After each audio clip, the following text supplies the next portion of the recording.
TFM a eu le plaisir d'interviewer Poihere Reihauti, habitante de Punaauia, au sujet de sa passion pour la nourriture saine, en particulier la lactofermentation.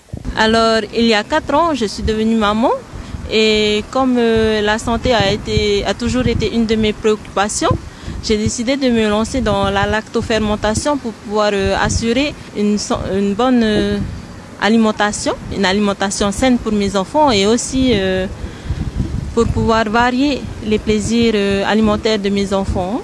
La lactofermentation, en fait, c'est un processus de conservation naturelle qui se fait grâce à une bactérie appelée le bacille lactique et qui permet la fermentation des aliments dans les bocaux. Enfin, on peut tout lactofermenter en légumes et en fruits, à part que pour les fruits c'est un peu particulier.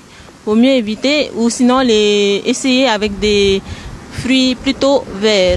Sinon, si on les fait alors qu'ils sont mûrs, ça donne de l'alcool. Ici, c'est un des bocaux les plus prisés. Il s'agit de mangue curcuma. Curcuma, c'est excellent. On peut manger comme ça pour un petit goûter ou sinon tu peux aussi utiliser pour remplacer tes navets ou tes carottes dans le poisson cru par exemple. Ici, il y a du fouca au piment. Là, un mélange de légumes et là, un autre mélange de légumes, aigre douce. Je les mange que ce soit comme ça ou alors je les cuisine. On peut les cuisiner. Par exemple, je fais aussi du chou aigre douce.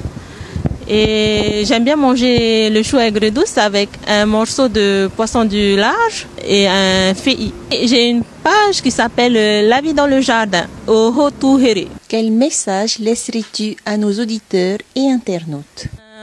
En ces temps de crise de Covid-19, je vous conseille de renforcer votre système immunitaire et justement grâce aux pots lactofermentés, c'est une bonne alternative pour vous, pour vos enfants et vos proches. Voilà, donc bonne santé et bonne continuation.